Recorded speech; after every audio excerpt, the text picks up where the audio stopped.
आज की इस वीडियो में हम एवरेज से पार्ट 3 करेंगे। इसमें हम क्वेश्चन नंबर 34 से स्टार्ट करेंगे, क्योंकि 34 से पहले जितने भी क्वेश्चन हैं वो हमने पिछली वाली वीडियोस में कवर कर लिया है। तो स्टार्ट करते हैं आज के पहले क्वेश्चन से।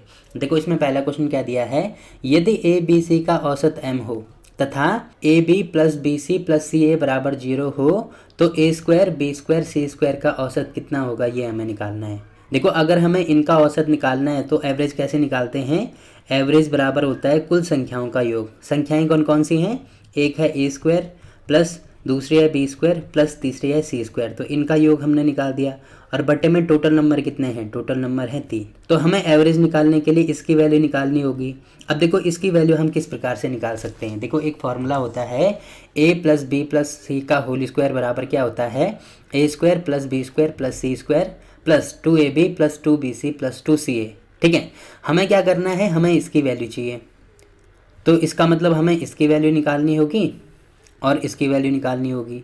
तो इसकी वैल्यू तो हमें दी है, किसके बराबर है, 0 के बराबर है। तो यहाँ पे 2 कॉमन लेके क्या लिख सकते हैं, गुणा 0 लिख सकते हैं, यानी इसकी वैल्यू तो 0 होगी। अब देखो इसकी वैल्यू हम कैसे निकाल सकते हैं, देखो स्टार्टिंग में दिया है यदि ए बी सी का औसत कितना है, m है। तो देखो औसत हमें दिया है कितना है, इसका औसत हमें दिया है m है।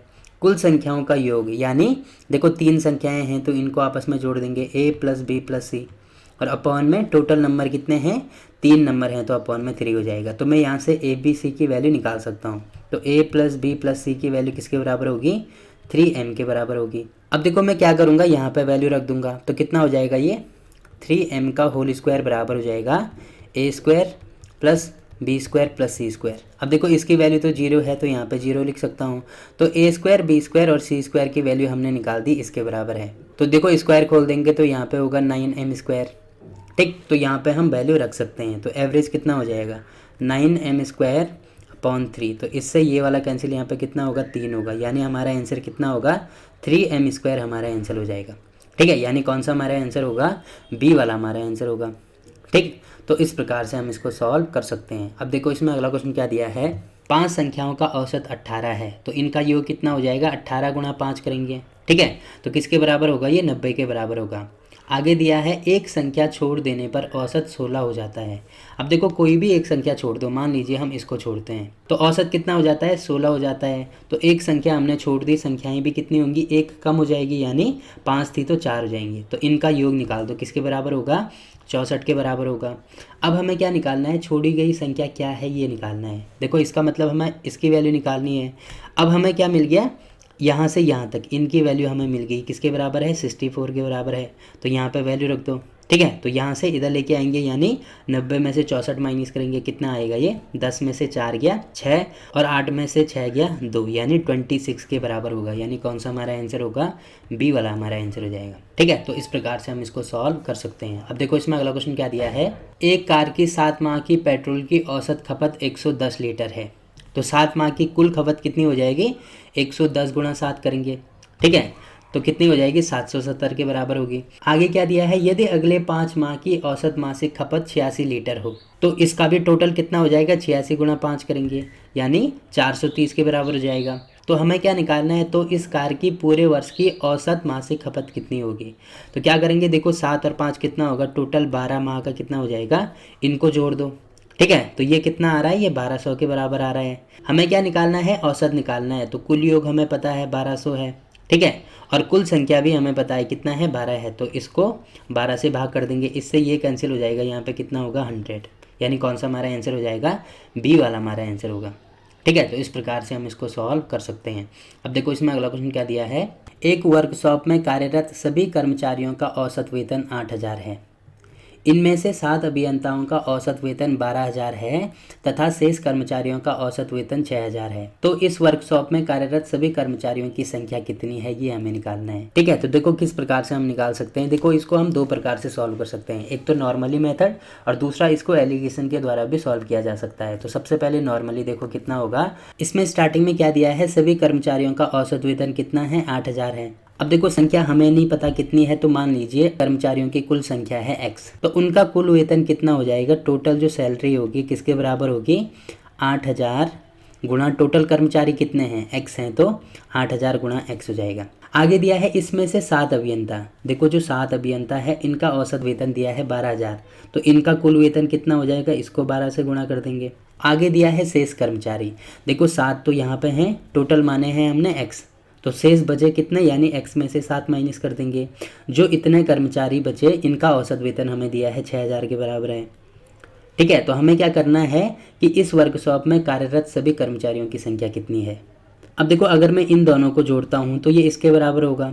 अब इसके बराबर क्यों होगा, क्योंकि 7 अभियंता तो ये हैं, 7 ये हैं, और बचे कितने, बचे टोटल x माने थे तो x माइनस 7 बचे थे। तो अगर मैं इनको जोड़ता हूँ तो इससे ये कैंसिल हो जाएगा, यानी टोटल किसके बराबर आ रहा है, टोटल x के बराबर आ रहा है। तो यही तो हमने माना था, तो इसीलिए क्या कर देंगे, इन दोनों को हम आपस में बराबर कर सकते हैं। तो उस कंडीशन में क्या होगा, देखो ये हो जाएगा 8000 x बराबर 7 गुणा 12000 प्लस x माइनस 7 इंटू 6000 हो जाएगा। अब देखो 3 जीरो से कैंसिल कर सकते हैं सब में से। ठीक है, यहाँ पे कितना बचा, यहाँ पे बचा 8x minus 12 7 84 plus 6x minus 7 6 42 हो जाएगा। अब मैं इसको इधर लेके आऊँगा तो यहाँ पे होगा 2x बराबर 84 में से 42 माइनस करो कितना होगा, 42 के बराबर होगा। तो x की वैल्यू हम यहाँ से निकाल सकते हैं, कितना होगा, 21 होगा। और x हमने क्या माने थे, सभी कर्मचारियों की संख्या मानी थी, और यही हमने निकालना था, यानी कौन सा हमारा आंसर हो जाएगा, बी वाला हमारा आंसर होगा। ठीक है, तो इस प्रकार से हम इसको सॉल्व कर सकते हैं। अब देखो इसको एलिगेशन से कैसे सॉल्व करेंगे, सभी कर्मचारियों का औसत दिया है कितना है, 8000 है, तो जो कॉमन है यानी जो सभी कर्मचारियों का है वो बीच में लिख देंगे। ठीक है, बाकी जो 7 अभियंताओं का है वो 12000, तो ये मैंने यहाँ पे लिख दिया। ये कितने का है, ये 7 अभियंताओं का है, और बाकी जो शेष बचे उनका 6000 मैंने यहाँ पे लिख दिया। ठीक, तो मैं क्या कर दूंगा, बड़ी संख्या में से छोटी संख्या माइनस कर दूंगा। तो 12000 में से 8000 माइनस करो कितना होगा, यहाँ पे 4000 के बराबर होगा। ठीक है, और 8000 में से 6000 माइनस करो कितना होगा, 2000 हो जाएगा। ठीक, तो इनका अनुपात हमने निकाल दिया। अब देखो इसको और छोटा किया जा सकता है, 3 जीरो से ये 3 जीरो कैंसिल हो जाएंगे, इससे ये वाला कैंसिल, यानी कितना होगा यहाँ पे 1:2 हो जाएगा। अब देखो ये क्या कर दिया हमने, ये टोटल कर्मचारियों की संख्या निकाल दी। टोटल कर्मचारियों की संख्या का मतलब क्या है कि अगर मैं इनको जोड़ता हूँ यानी 2 + 1 तो 3 क्या हो जाएगी, कुल कर्मचारियों की संख्या हो जाएगी। अब देखो इसमें हमने कुल अभियंताओं की संख्या कितनी निकाली, 1 के बराबर निकाली, बट इसमें दिया है इसमें टोटल कितने अभियंता है, इसमें 7 अभियंता हैं। इसका मतलब क्या होगा कि जो 1 की वैल्यू किसके बराबर होगी, 7 के बराबर होगी। हमें किसकी वैल्यू चाहिए, हमें सभी कर्मचारियों की वैल्यू चाहिए, यानी हमें टोटल 3 की वैल्यू चाहिए। ठीक है, तो 3 की वैल्यू किसके बराबर होगी, देखो 1 की वैल्यू 7 के बराबर, तो इसको 3 से गुणा कर देंगे। ठीक, तो कितना हो जाएगा, 21 के बराबर होगा। अब देखो अगर आपको ऐसे समझ में नहीं आ रहा है तो इसमें देखो ये 7 है, और ये हम क्या मान सकते हैं कि मान लीजिए इसकी संख्या x है। ठीक है, तो ये क्या हो गया, 7:x इसको मान सकते हैं। और अनुपात का मतलब क्या होता है, अनुपात का मतलब होता है बटे।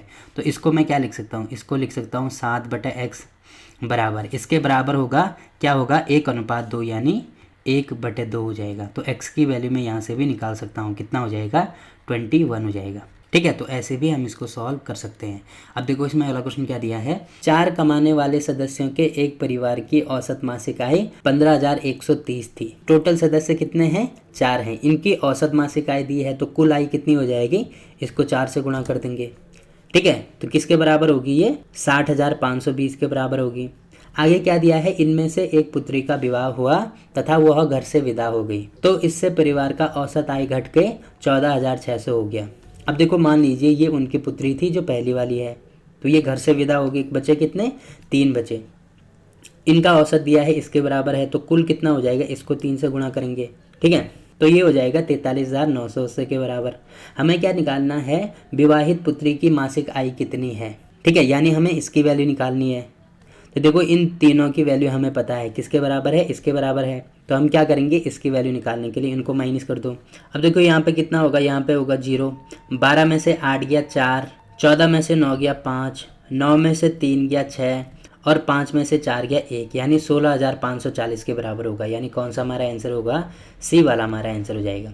ठीक है, तो इस प्रकार से हम इसको सॉल्व कर सकते हैं। अब देखो इसमें अगला क्वेश्चन क्या दिया है, एक व्यक्ति ए से बी तक x किलोमीटर प्रति घंटे की औसत चाल से जाता है। तथा वापस बी से ए तक y किलोमीटर प्रति घंटे की चाल से लौट आता है, तो पूरी यात्रा में उसकी औसत चाल कितनी है ये हमें निकालना है। देखो इसका फॉर्मूला मैंने स्टार्टिंग में आपको बताया था। फॉर्मूला क्या होता है, औसत चाल बराबर होता है 2xy upon x plus y. But ये वाला फॉर्मूला कब अप्लाई होता है, जब हमें जाने की और आने की डिस्टेंस सेम दी हो।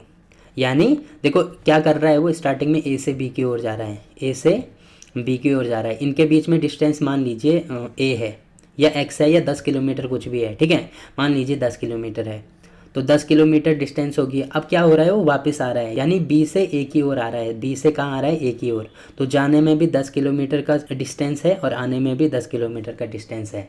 यानी अगर ये दूरी सेम होगी तो उस कंडीशन में हम इसको अप्लाई कर सकते हैं। तो हमें क्या निकालना है, पूरी यात्रा में उसकी औसत चाल कितनी है, ठीक है। तो औसत चाल कितनी होगी, 2xy upon x plus Y. यानी कौन सा हमारा आंसर हो जाएगा, बी वाला हमारा आंसर होगा।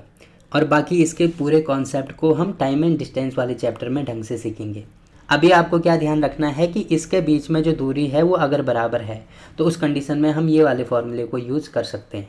अब देखो इसमें अगला क्वेश्चन क्या दिया है, एक व्यक्ति कार द्वारा ए से नगर बी तक 63 किलोमीटर प्रति घंटे की औसत चाल से जाता है तथा 42 किलोमीटर प्रति घंटे की औसत चाल से वापस आता है, तो पूरी यात्रा में उसकी औसत चाल कितनी है। देखो वो क्या कर रहा है, ए से बी की ओर जा भी रहा है और वापस भी आ रहा है, यानी डिस्टेंस दोनों कंडीशन में सेम है। तो उस कंडीशन में क्या करेंगे, हम इस फॉर्मूले का यूज़ कर सकते हैं। तो कितना होगा, 2 इंटू एक्स की वैल्यू जो पहली वाली स्पीड है कितनी है, 63 किलोमीटर प्रति घंटा, और वाई की वैल्यू जो दूसरी स्पीड है कितनी है, 42 किलोमीटर प्रति घंटा। अपॉन में कितना हो जाएगा, 63 प्लस 42।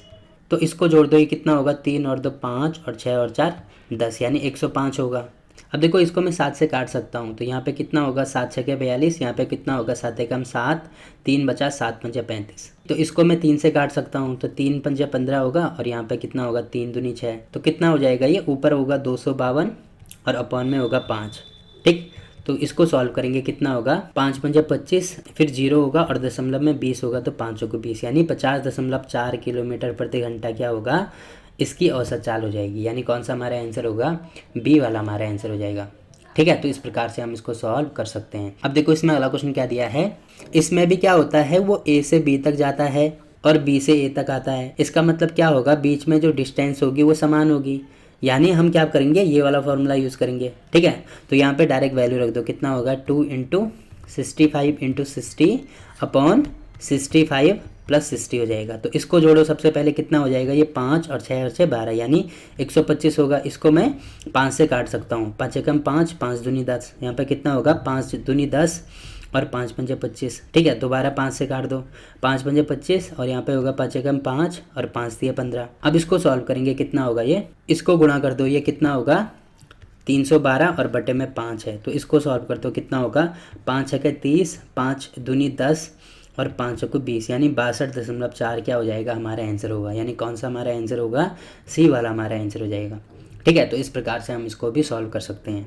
अब देखो इसमें अगला क्वेश्चन क्या दिया है, 50 संख्याओं का औसत 36 ज्ञात किया गया, बाद में पता चला कि एक संख्या 48 के स्थान पर 23 ले ली गई, तो शुद्ध औसत क्या है, ये हमें निकालना है।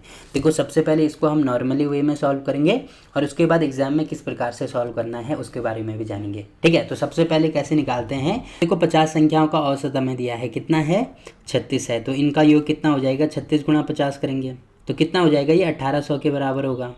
आगे क्या दिया है, बाद में पता चला कि एक संख्या 48 के स्थान पर 23 ले ली गई। देखो लेना हमें कितना था, लेना 48 था, बट हमने क्या ले लिया, 23 ले लिया। इसका मतलब कितना कम लिया हमने, इसमें से इसको माइनस करो, ठीक है। तो 8 में से 3 गया 5 और 4 में से 2 गया 2, यानी हमें 25 अधिक लेना होगा, ठीक है। तो इसमें 25 जोड़ देंगे तो कितना हो जाएगा, 25। तो ये होगा 1825 के बराबर। अब निकालेंगे हम औसत। देखो अब कितना होगा, टोटल संख्याएं 50 हैं तो इसमें 50 का भाग कर दो, कितना हो जाएगा, ये 36.5 के बराबर होगा, ठीक है। यानी सही औसत कितना है, 36.5 इसका सही औसत है।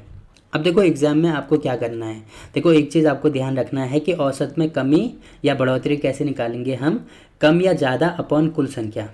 कम या ज़्यादा अपॉन कुल संख्या का मतलब क्या है कि देखो कितना लिखना था हमें, 48 लिखना था, बट हमने कितना लिख दिया, 23 लिख दिया। यानी क्या लिखा हमने, कम लिखा, ठीक है। यानी हमें ज़्यादा लिखना था और हमने कम लिख दिया। कितना कम लिखा, इसमें से इसको माइनस कर दो, यानी 25 कम लिखा। ठीक है, तो इसमें क्या करेंगे हम, ये जो कम है यहाँ पे ऊपर लिख देंगे, तो 25 हमने ऊपर लिख दिया, अपॉन कुल संख्या, टोटल नंबर कितने हैं, टोटल नंबर है 50, तो अपॉन में 50 लिख देंगे। ठीक है, तो इससे ये कैंसिल हो जाएगा, कितना होगा 0.5। इसका मतलब हमने कितना कम लिखा, 0.5 कम लिखा, यानी हमें औसत में 0.5 अधिक लिखना होगा। देखो औसत कितना दिया है, 36 दिया है, तो इसमें क्या करेंगे 0.5 ऐड करेंगे, कितना हो जाएगा ये 36.5 हो जाएगा।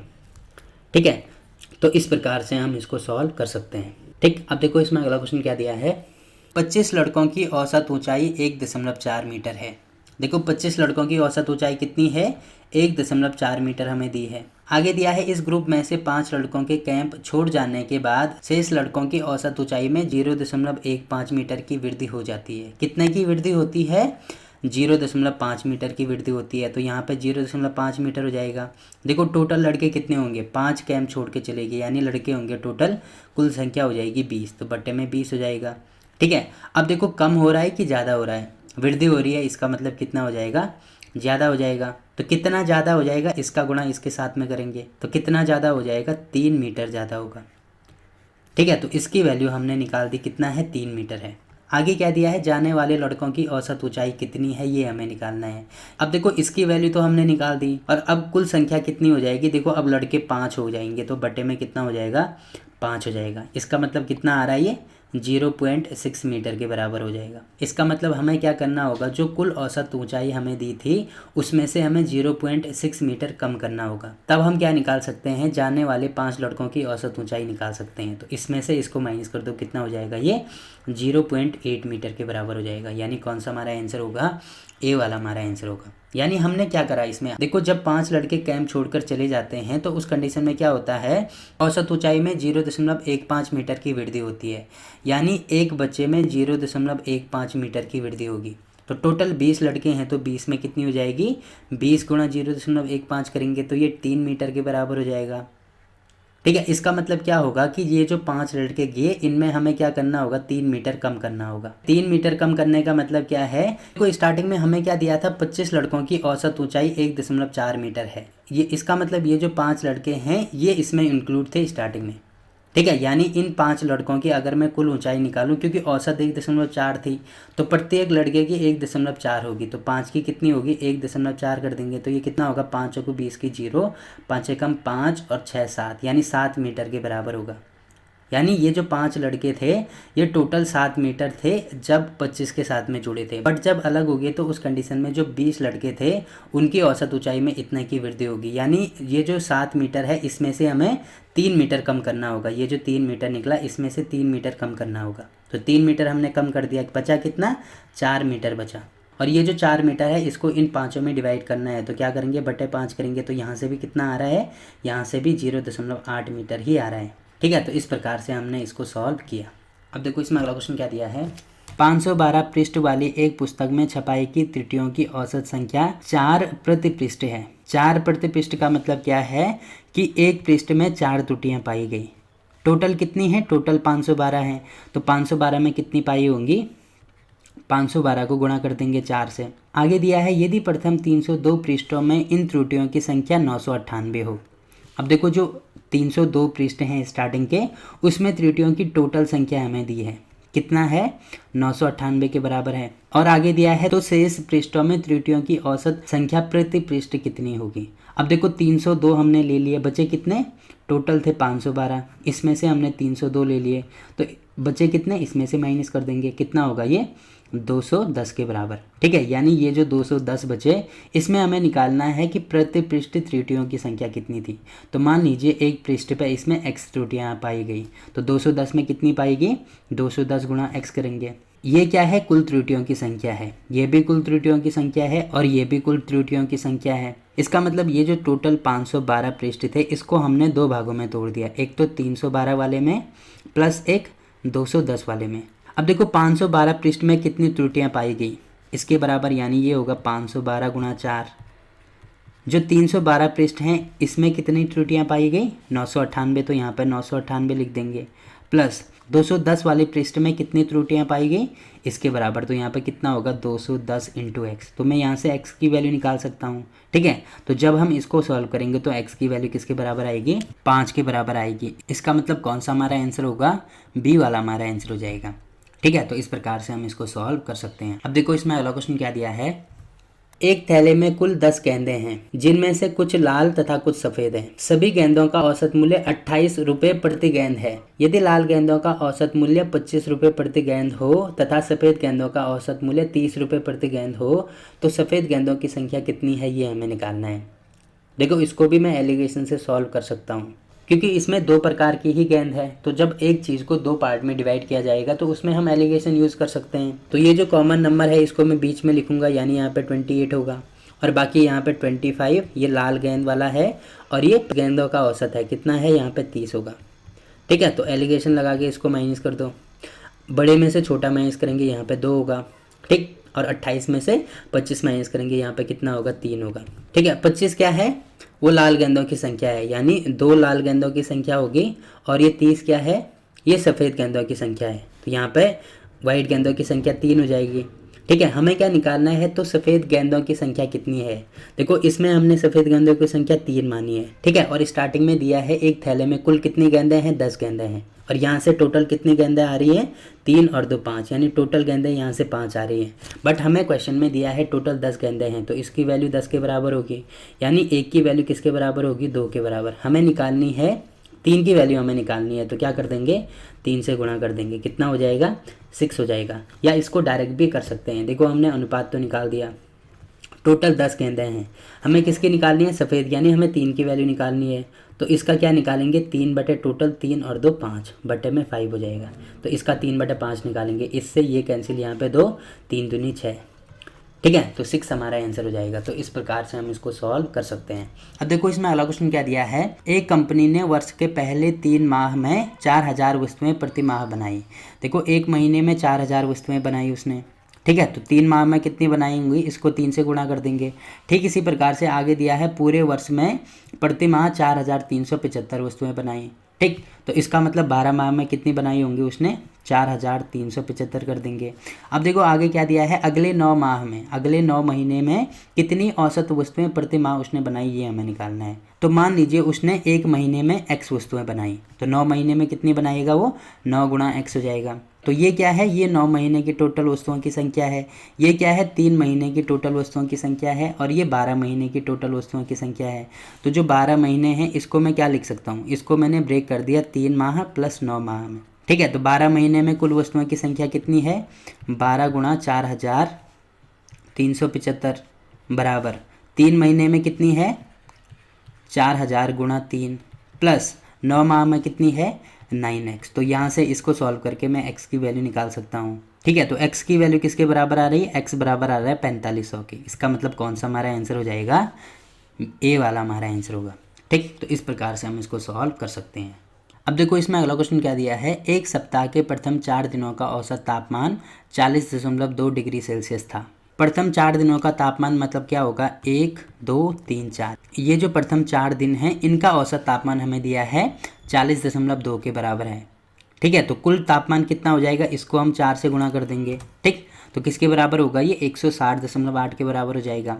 आगे दिया है तथा अंतिम 4 दिनों का औसत तापमान 41.3 डिग्री सेल्सियस था। तो अंतिम 4 दिन कौन से हो गए, यहाँ से यहाँ तक, ठीक है। इनका हमें दिया है कितना, 41.3 है। तो कुल कितना हो जाएगा, इसको भी गुणा करेंगे 4 से, ठीक है। तो कितना हो रहा है, ये 165.2 हो जाएगा। आगे दिया है यदि पूरे सप्ताह का औसत तापमान 40.6 डिग्री सेल्सियस हो, पूरे सप्ताह का दिया है, इसका मतलब कुल तापमान कितना होगा, इसको हम किससे गुणा करेंगे, एक सप्ताह में 7 दिन होंगे तो इसको 7 से गुणा करेंगे, ठीक है। तो कितना हो जाएगा, ये 284.2 के बराबर हो जाएगा। हमें क्या निकालना है, तो चौथे दिन का तापमान कितना था ये हमें निकालना है, यानी हमें थर्सडे का तापमान निकालना होगा, ठीक है। अब देखो एक चीज़ आप देख रहे होंगे, थर्सडे यहाँ पे भी आ रहा है और यहाँ पे भी आ रहा है। अब देखो मैं क्या कर सकता हूँ, देखो यहाँ पे ये जो वैल्यू है इसको मैं क्या लिख सकता हूँ, देखो इसकी वैल्यू इसके बराबर है, यानी इसको मैं लिख सकता हूँ 160.8 लिख सकता हूँ, ठीक है। तो इसको अगर मैं इधर लेके आऊँगा तो ये माइनस में हो जाएगा, यानी हमारी किसकी वैल्यू निकल आएगी, इसकी वैल्यू निकल आएगी, ठीक है। तो इसकी वैल्यू किसके बराबर आएगी, इसको माइनस करेंगे तो 123.4 के बराबर होगी। ठीक, तो उस कंडीशन में क्या कर सकता हूँ, देखो मुझे इसकी वैल्यू चाहिए तो मैं यहाँ पे वैल्यू रख सकता हूँ, क्योंकि ये वैल्यू हमने निकाल दी किसके बराबर है, 123.4 के बराबर है। तो यहाँ पे वैल्यू रख के ये माइनस हो जाएगा, तो 165.2 में से 123.4 माइनस करेंगे तो हमारा आंसर निकल आएगा, कितना होगा, 41.8। यानी कौन सा हमारा आंसर हो जाएगा, डी वाला हमारा आंसर होगा। ठीक है, तो इस प्रकार से हम इसको सॉल्व कर सकते हैं। अब देखो इसमें अगला क्वेश्चन क्या दिया है, सोमवार से बुधवार तक का औसत तापमान 37 डिग्री सेल्सियस था तथा मंगलवार से बृहस्पतिवार तक का औसत तापमान 34 डिग्री सेल्सियस था। यदि बृहस्पतिवार का तापमान सोमवार के तापमान का 4/5 हो तो बृहस्पतिवार को तापमान कितना था, ये हमें निकालना है। अब देखो इस टाइप के क्वेश्चन की मैंने एक छोटी सी ट्रिक्स बताई है, उसको आपको छोटा सा फॉर्मूला कह सकते हैं, उसको आपको याद रखना होगा तो आप इसको बड़ी आसानी से सॉल्व कर सकते हैं। वैसे नॉर्मली भी इसको सॉल्व किया जा सकता है, बट उसमें ज़्यादा टाइम लगेगा, जैसे हमने पिछले वाले क्वेश्चन में देखा है उसमें बहुत ज़्यादा टाइम लग रहा है। तो किस प्रकार से हम इसको करेंगे, देखो एक छोटा सा फॉर्मूला होता है T1 - T2 बराबर minus total difference into days. T1 का मतलब क्या होगा कि जिस दिन का तापमान हमें निकालना है, देखो किस दिन का तापमान हमें निकालना है, बृहस्पतिवार का तापमान निकालना है, तो यहाँ पर थर्सडे कर दो। माइनस T2 का मतलब क्या होगा, जिस दिन का तापमान हमें दिया है, देखो किस दिन का तापमान हमें दिया है, एक तो यहाँ पे हमें बृहस्पतिवार का तापमान दिया है और एक सोमवार का तापमान दिया है। तो बृहस्पतिवार का तो हमें निकालना है, यानी मैं क्या कर दूंगा, यहाँ पे मंडे कर दूंगा। Minus total difference, total difference किसका, जो एवरेज होगा उसका डिफरेंस, यानी देखो ये एक एवरेज दिया है और ये एक दूसरा एवरेज दिया है, यानी इनका हम डिफरेंस करेंगे। तो इनको माइनस कर दो, कितना आ रहा है, 37 में से 34 माइनस करो, यहाँ पे आएगा 3 इंटू डेज। डेज मतलब कौन से, देखो यहाँ से दिया है सोमवार से बुधवार, यानी सोमवार मंगलवार बुधवार, डेज कितने होंगे, 3 हो जाएंगे। या हम यहाँ से भी निकाल सकते हैं, मंगलवार बुधवार बृहस्पतिवार, यहाँ से भी 3 ही आएंगे। ठीक है, तो डेज कितने हो जाएंगे, यहाँ पे 3 हो जाएंगे। तो हमने यहाँ पे वैल्यू रख दी। अब देखो इसमें यहाँ पे क्या दिया है, जो बृहस्पतिवार का जो तापमान है वो सोमवार के तापमान का कितना है, 4/5 है। बृहस्पतिवार का तापमान इसके बराबर है, तो जो मैं 5 है इसको अगर मैं इधर लेके आऊँगा तो कितना हो जाएगा, बराबर हो जाएगा मंडे इंटू 4 हो जाएगा। अब देखो इसकी वैल्यू इस पे जाती है और इसकी वैल्यू इस पे आती है, यानी जो थर्सडे का तापमान होगा वो कितना होगा, 4 होगा, और जो मंडे का तापमान होगा वो कितना होगा, 5 होगा। इनका हमने अनुपात निकाल दिया, तो इसकी वैल्यू मैं यहाँ पे रख सकता हूँ। थर्सडे का 4 है तो यहाँ पे 4 रखूँगा, माइनस मंडे का 5 है तो यहाँ पे 5 रखूँगा, बराबर होगा -9। अब इसको माइनस करो, -1 बराबर होगा -9, तो इससे ये वाला कैंसिल हो जाएगा। एक की वैल्यू किसकी बराबर होगी, 9 के बराबर होगी। हमें किसकी वैल्यू चाहिए, हमें बृहस्पतिवार का तापमान चाहिए। अब बृहस्पतिवार का कितना है, 4 है। देखो एक की वैल्यू 9 के बराबर, तो 4 की वैल्यू किसके बराबर होगी, इसको 4 से गुणा कर दो तो 4 बराबर होगा 36, यानी कौन सा हमारा आंसर होगा, सी वाला हमारा आंसर होगा। तो एक छोटा सा फॉर्मूला है, अगर आपको ये ध्यान रहता है तो आप इसको बड़ी आसानी से सॉल्व कर सकते हो। अब देखो ये जो फॉर्मूला है ये पहले वाले क्वेश्चन में नहीं लग सकता था। क्यों नहीं लग सकता था, क्योंकि हमें इसमें T2 की वैल्यू नहीं दी थी, यानी उसमें हमें क्या दिया था, पूरे हफ्ते का टेम्परेचर का औसत दिया था, इसीलिए हमने उसमें इसको यूज नहीं किया। बाकी इसके कॉन्सेप्ट को और क्लियर करने के लिए हम कुछ और भी क्वेश्चन करते हैं, जैसे एग्जांपल के लिए ये वाला क्वेश्चन है। ठीक है, फॉर्मूला ये वाला है। ठीक है, तो इसमें तापमान 1 मैंने क्या बताया था, जो टेम्परेचर 1 होगा जिसका हमें टेम्परेचर निकालना है, देखो सोमवार का निकालना है तो यहाँ पे मंडे कर देंगे। ठीक, माइनस टेम्परेचर 2 किसका होगा, जिसका हमें टेम्परेचर दिया है, किसका दिया है, बृहस्पतिवार का तापमान दिया है, तो हम यहाँ पे बृहस्पतिवार का लिख देंगे। कितना है, 42 डिग्री है, तो यहाँ पे 42 कर दो, बराबर माइनस में औसत का अंतर। देखो औसत का अंतर कितना होगा, एक तो औसत हमें ये दिया है तापमान का और एक तो औसत हमें ये वाला दिया है।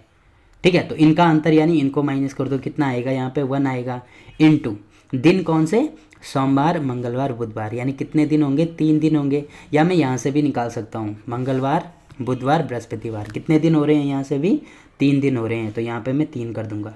ठीक है, तो हमें यहाँ से वैल्यू निकालनी है, तो जो मंगलवार की वैल्यू होगी वो किसके बराबर होगी, -3।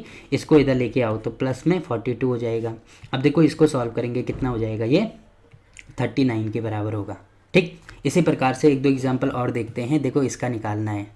ठीक है, तो सोमवार का तापमान हमें निकालना है, तो यहाँ पर मंडे कर दूंगा माइनस टेम्परेचर 2 जो हमें दिया है कितना है, 41 डिग्री सेल्सियस है, तो यहाँ पे 41 बराबर माइनस में औसत का अंतर। देखो एक औसत ये है और एक औसत ये है, तो इनको माइनस कर दो, यहाँ पे 2 होगा, इनटू डेज कितना है, सोमवार मंगलवार बुधवार। ठीक है, तो 3 दिन है, तो यहाँ पे 3 कर दो, तो मंडे का निकाल देंगे हम, कितना होगा, -3 दूनी 6 + 41, तो कितना हो जाएगा, ये 35 हो जाएगा। इसी प्रकार से एक और एग्जांपल देखते हैं। देखो इसमें हमें निकालना है जो तापमान 1 है वो क्या होगा, हमें बृहस्पतिवार का निकालना है, तो यहाँ पे थर्सडे कर दो। माइनस तापमान 2 कौन सा होगा, देखो हमें सोमवार और बृहस्पतिवार के तापमान का अनुपात दिया है। इसका मतलब जो दूसरा तापमान होगा वो किसका होगा, सोमवार का होगा, तो यहाँ पे मंडे कर दो।